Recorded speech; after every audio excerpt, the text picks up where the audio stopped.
Hello everyone. Okay, so today I'm going to be finishing up this page in my journal. If you saw my first video, you would have seen that I said I'm going to complete this page in my next video. So here we are. So this page I started a really long time ago, to be honest, with the idea in mind that I'm going to document special things that I own. So I found this article in a Daphne's Diary. It's an old one. It's quite an old one. I'm not sure exactly what the year is or month, but it was this article about a girl that I think her grandmother gave to her a very special item, and she was talking about how she would treasure it forever. And I immediately thought about these two things that I have that were given to me by my grandmother, and that I feel exactly the same way. I would always treasure them and never part with them, which is what this little title here is. It says, I'm never parting with this. So this I cut out of the Daphne's Diary, and also this little design. I just thought it was really pretty, and it was at the top of the page, so I just stuck it down there. Yeah, just because it was pretty. And then this is a vintage linen printable from Johanna Clough, and I will link her Etsy shop and her YouTube channel down below. There's a good chance that you already know her because she's amazing. And a lot of what I do is very much inspired by her. The way I journal and some of the books that I make.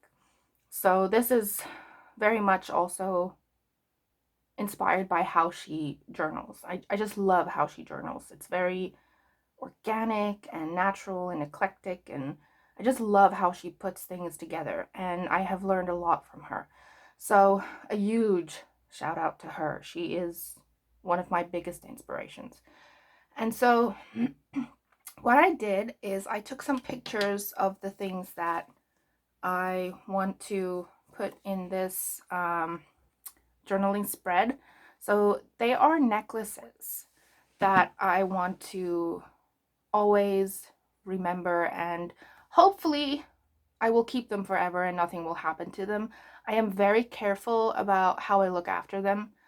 So hopefully I will be able to pass them on to my daughter or granddaughter one day. So a little bit of information about these.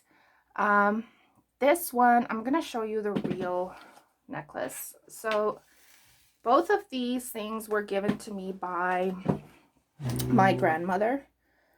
She is still alive. It's my mom's mom.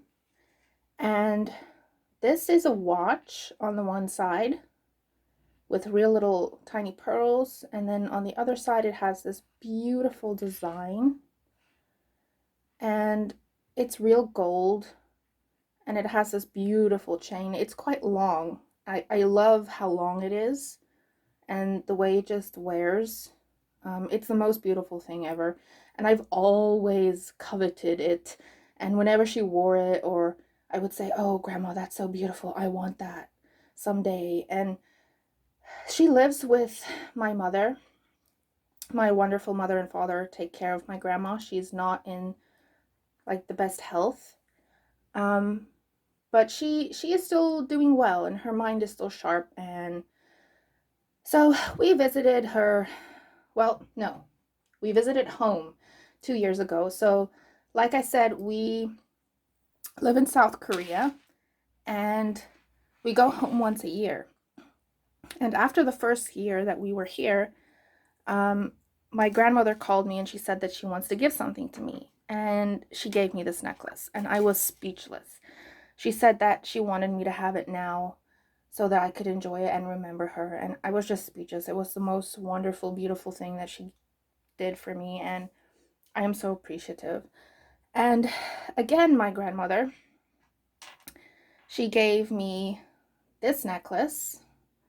This one actually belonged to my aunt, my grandmother's eldest daughter.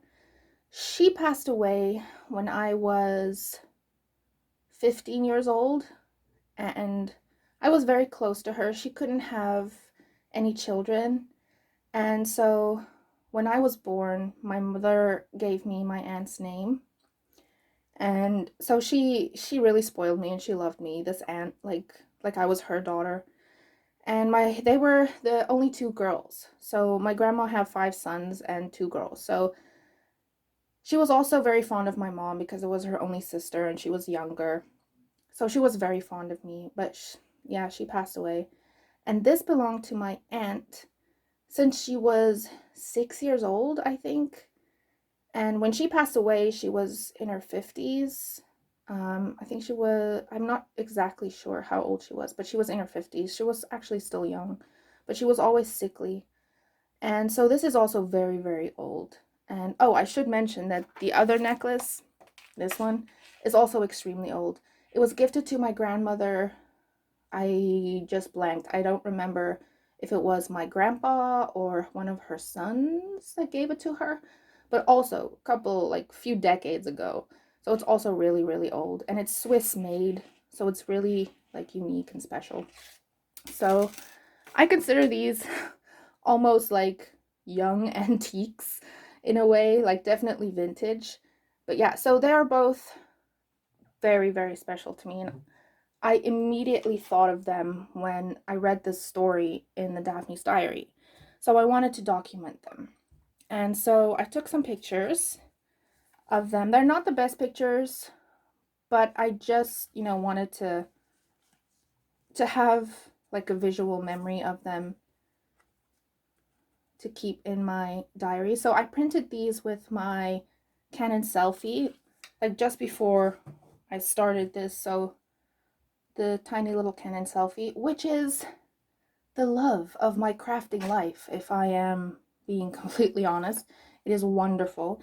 And the the quality of the photographs are actually extremely good. This is just, I didn't take excellent photographs. I just did it really quickly just now just to have them.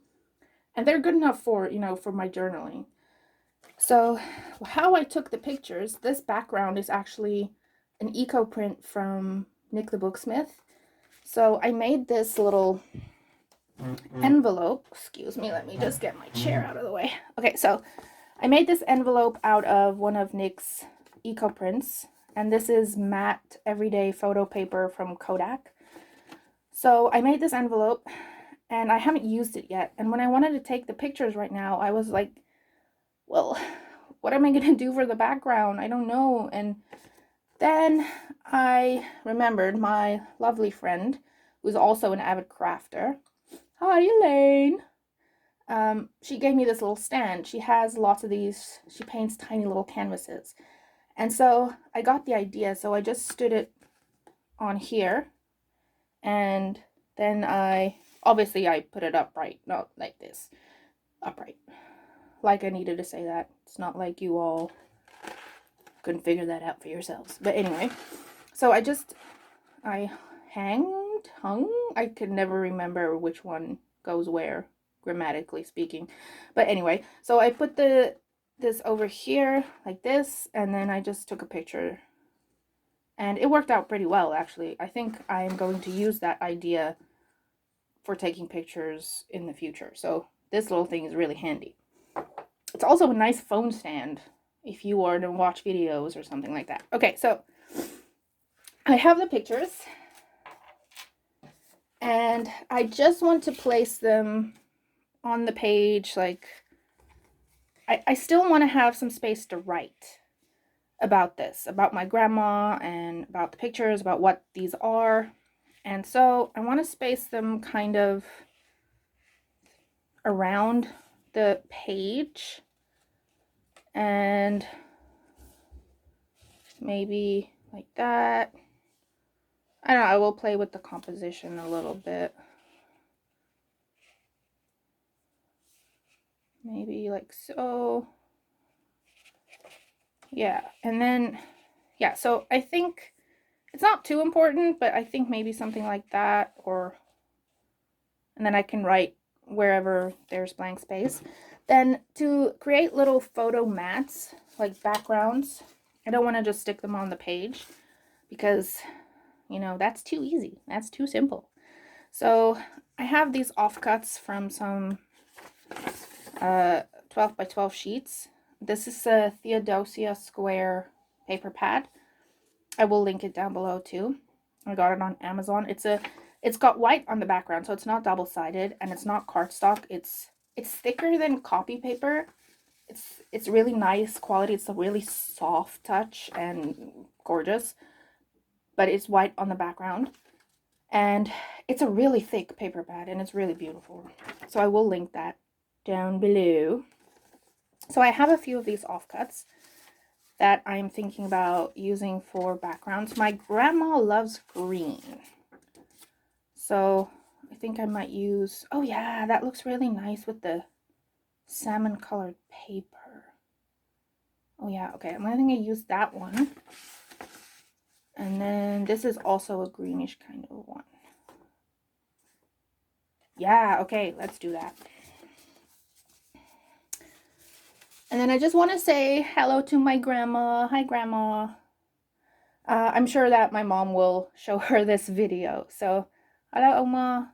Ek hoop dit gaan goed met Oma en ek's baie lief vir Oma. Okay, so here we have. I think I am going to put, let's see. That covers up too much of it, doesn't it? Maybe do something like, yeah. Okay, so that shows through a little more. This one I can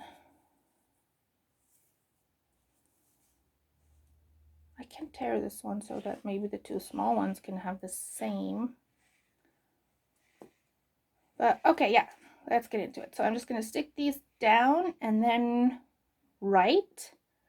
And yeah, that's it. It's actually a pretty simple process. Me explaining things took way longer than it's going to take to actually do the page, but that's okay. We're not going to talk about that. Okay, so let's stick these down. Oh, you just saw my head, I think. I am very sorry. Still a newbie here, people. Still learning. Okay, so I'm gonna tear this one. And I'm gonna ink it because I do not like those white edges at all. And I need a sponge. Hold up. I'm just gonna get a sponge. Okay. There we go. My craft room, well, more like craft corner. I just set it up this weekend and I am in love. But it is really small, but it is convenient because that means that I can just stretch and reach whatever I need. And it also doubles as our closet in this apartment. So the apartment that we live in is not really huge, but it's comfortable. It's the biggest one we've had in Korea.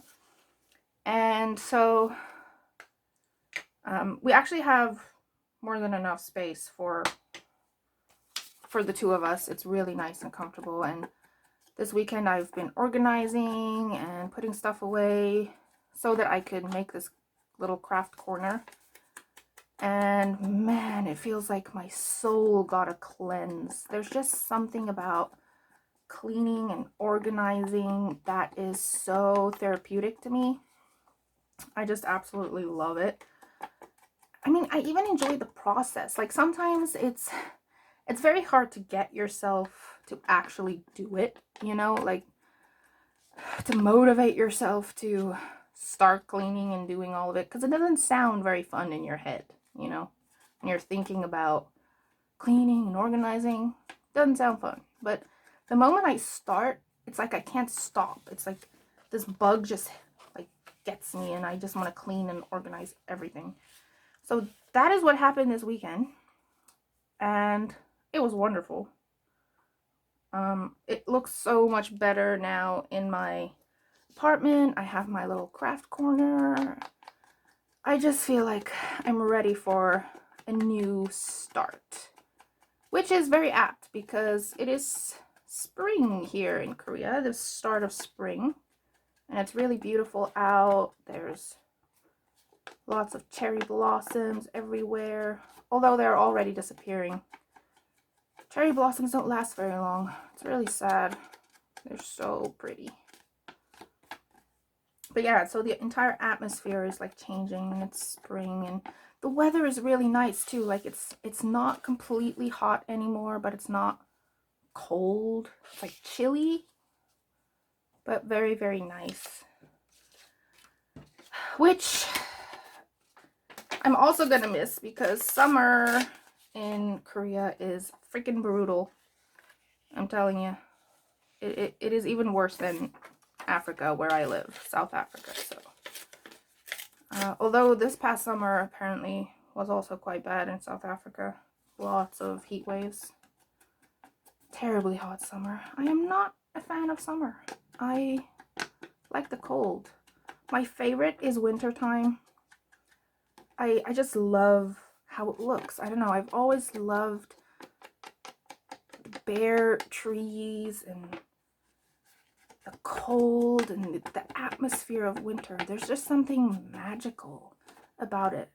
It's the same when there's like lots of, like, it's overcast and raining, and I feel like I'm in a magical forest or something. It's just so mysterious and different. I just love it. Love the atmosphere. And then of course fall is amazing too, and spring. But my absolute favorite is winter. Always has been. Okay, so that is that. So I'm going to stick those down. When I edit this video, I might speed this up or maybe not. I don't know. We will see. So I'm just going to stick that down. I'm going to use double-sided tape for the photographs because the glue, I feel like it's kind of, it doesn't feel like it sticks it that well. So this is actually not thick compared to other kind of photo paper, which I like. It makes it easier to stick down and work with. But I will be using the Scotch double-sided tape. This is actually very potent. Like, it sticks really well. So I'll be using that for the photographs. But for the paper, it's just normal glue stick. Nothing fancy. So I think I am gonna keep this one like right here. And I'm gonna put this one here. Please let me know that if you find this video, it's only my second one, but if you find this video, do you like it like this with, you know, me talking and showing the process? Or would you prefer that I sped it up and like did a voiceover, you know, making it a little bit more concise? Or what would you prefer? Please tell me, you know, if you watch this, what do you think about the format? I personally like watching videos that, even if it's a voiceover, that's fine too, but I like watching videos that are explaining what is happening and why you're doing things, or giving a bit of context. For flip throughs and things like that, I will always prefer talking to music when I, you know, watch videos. But sometimes that's kind of ironic because my first video had music over it. But yeah, I just didn't want to make that video that long because it was my first one. And so, but even, you know, sometimes if it's a flip through, the music over it is fine because I just want to see the pages. You know, the visual part of it is more important than, you know, information when it's a flip through. But when it comes to, like, you know, doing actual journaling processes or crafting sessions, I very much prefer talking, you know, whether it's like this, like while I'm doing it, or the person is doing it, or after the fact with a voiceover. That doesn't really matter. Although I will say I do like this kind of format where you're talking and, you know, while you're doing it, because you kind of see the live, excuse me, and like, you know, thinking process and thought process and, you know, things that, how you are going about things. Like Gail, I am not sure how to say her surname, Agostinelli, she does like hour-long videos most of the time where she just talks through it and minimal editing, and I love that. But again, I mean, I am doing this as much for people watching as for myself, so please let me know what is the preferred way for you to watch videos, or the preferred format, and then maybe I can mix it up, because I do want to do things obviously for the people who watch, but this is also, you know, something I'm going to enjoy making and doing, so I can mix it up between, I don't know, I want to go into that. It's so pretty. Okay, let's do like that. Okay.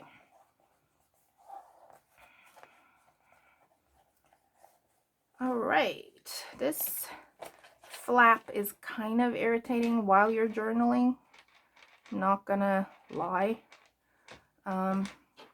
It looks, I love, you know, when you close the book, how it looks, but okay, let's put my empty coffee cup there to keep it there. There we go. That is much better. And also, it's kind of hard to work in the back of your journal when it's so chunky. The angle is really weird. But hey, we work with it. These aren't sticking all that well, but I will check that after the fact. Okay, so that is it for what I want to stick down. I was thinking about putting a picture of my grandma on here somewhere too, but I don't think she would like that, to be honest. So I'm not going to do that. I am going to write, however, and I think I'm going to write quite a lot. So I'm going to do that off camera, and then I will put a shot of what it looks like when I'm finished. I also think I am going to ink around the page edge. Okay, let me do that. Then I am going to quickly do the writing off camera, just because, you know, it's the most personal part for me and the most like relaxing and therapeutic part. And sometimes, yeah, it's also very personal. But yeah, I just like to be in my own headspace for that, and not really be worried about the fact that I'm on camera and how long it's taking and all of that. So if you watch the flip through, maybe you realize that all the writing is not English. I mostly write in my mother tongue, which is Afrikaans, especially since being away from home. I don't know, I just like to journal in my language because, I don't know, I feel like it connects me back to home, and just, I don't know, I just like it better for, you know, my heart and soul. While I journal, just feels more at peace when I journal in my own language. I do journal in English, it just depends on how I feel the day.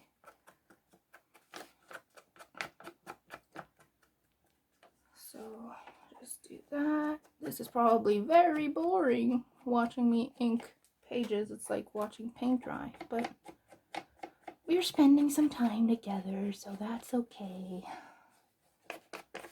Okay, get like that.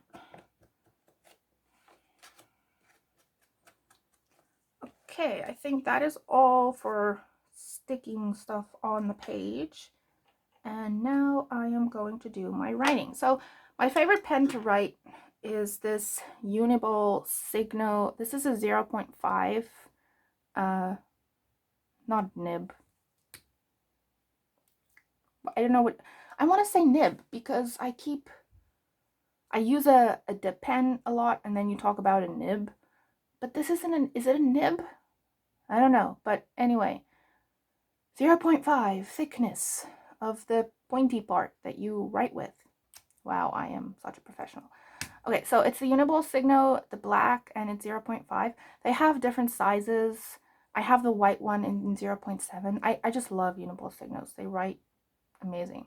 So yeah, I'm going to use this one to write, and then I will come back after that and just show you the finished page. Okay.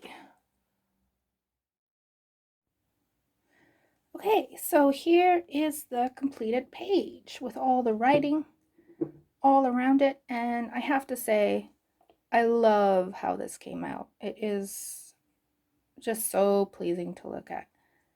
It's just gorgeous. I love the look of writing and lots of writing on pages. So yeah, that is the finished page, and I hope that you guys enjoyed this video, and hopefully I will see you in the next one. Bye guys.